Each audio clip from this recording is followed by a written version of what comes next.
Japan's government is making efforts to change that. They're encouraging employers to hire and retain more female staff to help solve a growing national labour shortage.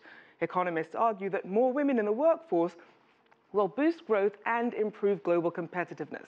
CCTV's Mike Firn reports from Tokyo. Japan is facing a growing labour crisis. By 2050, the International Monetary Fund says the working population will be 37% of its peak in 1995. To solve the problem, the government wants more women working, raising their employment rate from 68% to 73% by 2020. Prime Minister Shinzo Abe says he wants to create a Japan where women can shine, but prospects are far from bright.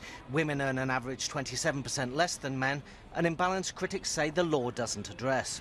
A provision concerning equal pay between men and women under labor standards law doesn't capture a concept of work of equal value.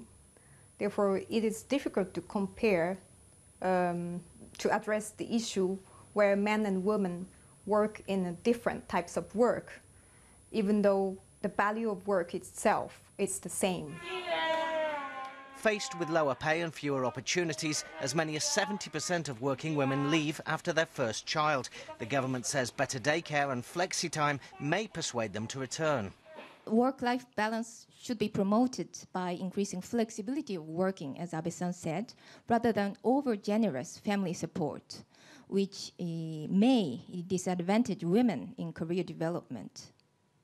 And the second, to motivate women to pursue career development, we need to think about creating a good incentives through career education and the reviewing the tax and social security system.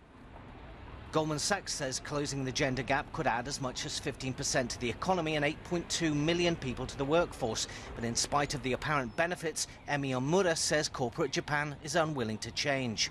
Frankly, I cannot be optimistic because it requires the change of culture or attitude of the society as well.